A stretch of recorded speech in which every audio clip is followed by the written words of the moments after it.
Hi everyone, Lisa here from Down to Earth Gardening. Welcome to our video today.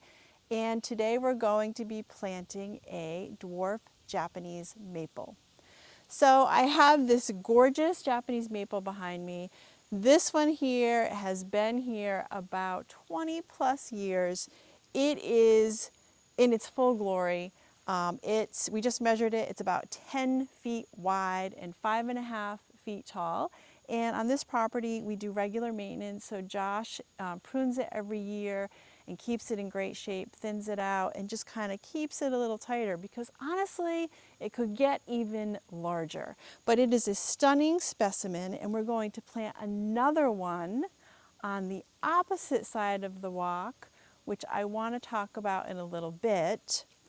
But first, I just want to show you the trunk on this here.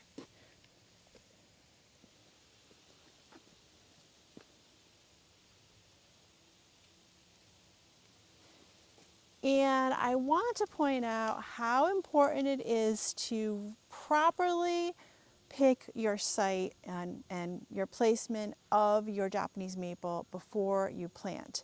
Because this one here is about 5 feet off the driveway and the walkway to the main entrance. And it's really important to keep your maples that far away from any pavement or walkways because their roots can get underneath the pavement and be problematic.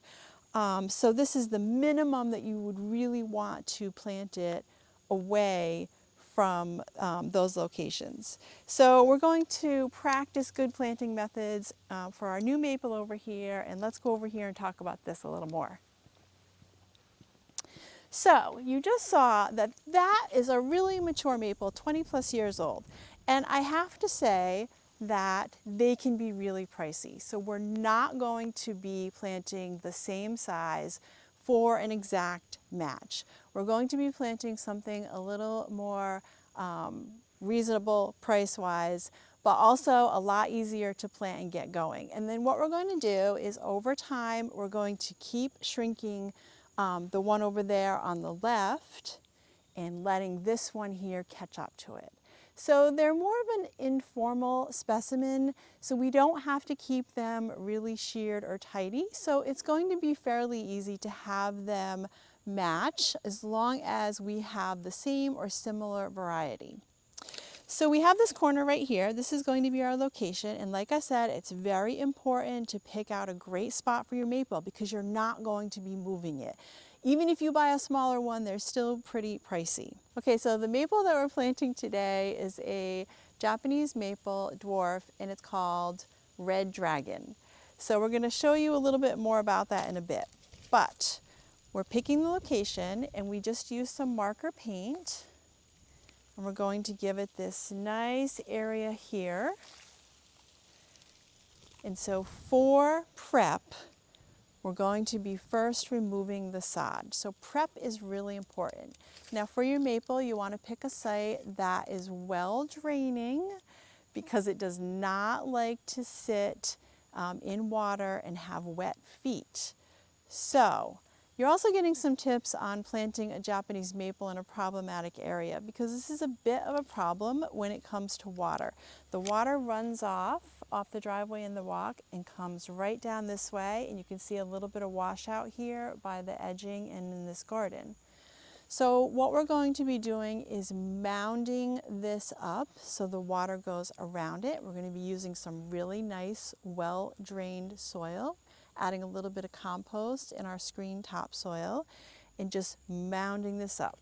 So we've picked our location, which must be full sun to part sun for your Japanese maple, and we're giving it plenty of room, and we're going to build it up so it will not have wet feet. Very important. And this is the location here. So we've measured it out. And we are 5 feet off of the driveway and a little bit further away from the walk. Now we're going to make the backside here a little skinnier. We're not giving it quite as much room.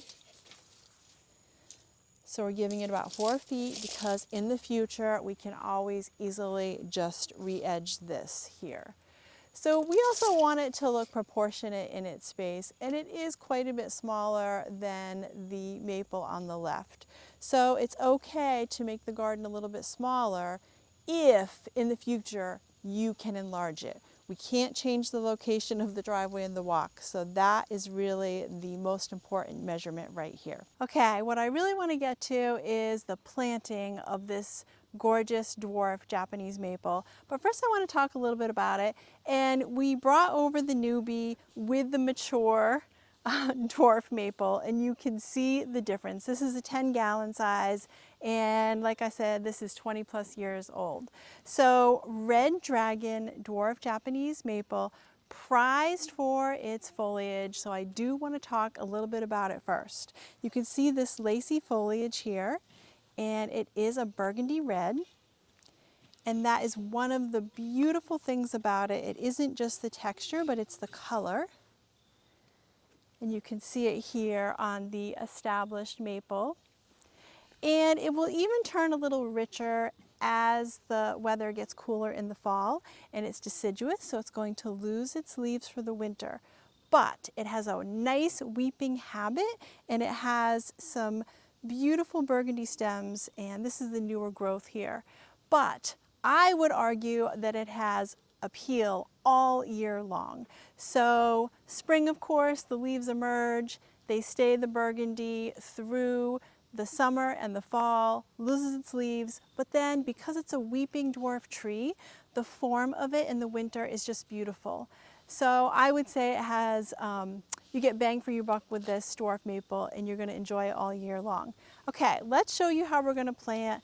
The guys have it prepped. They added some soil and mounded it up because remember, you want to pick the proper site, and it does not like wet feet. So this one over here you can see has also been planted on a slight mound, and it's done really well. I do want to say again that these are appropriate for zones 5 to 8, and they get about 8 feet tall and 5 to 6 feet wide when you read about it. But again, this is 8 feet wide, and if we let it go, it would probably be even bigger. So it's important to know that in real time, when things are happy, they can get larger than the tags say. Okay, so Josh has our area all prepped with some nice new compost and topsoil.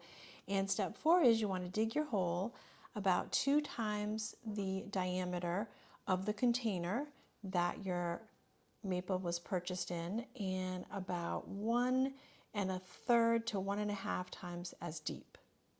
Step 5 is you want to remove your Japanese maple from the container and just make sure that the roots are not tightly compressed or pot bound. And if they are, you can just use your fingers to loosen up the roots gently and spread them out, and then place your maple into the hole. Okay, so here you want to make sure that the root ball is slightly above the ground level, because the plant will settle a little bit later on. You don't want to plant it too deep because it will suffocate the roots. Step 6 is backfilling your hole, and you want to use some of your nice topsoil with compost in it, and make sure that there's no air pockets. And then you want to tamp it down. And step 7 is add some mulch. So a nice top layer of mulch, about 1 to 2 inches thick, will be great for retaining some water and protecting your maple, but just don't place the mulch too close to the trunk. You want to fan it out a little bit there.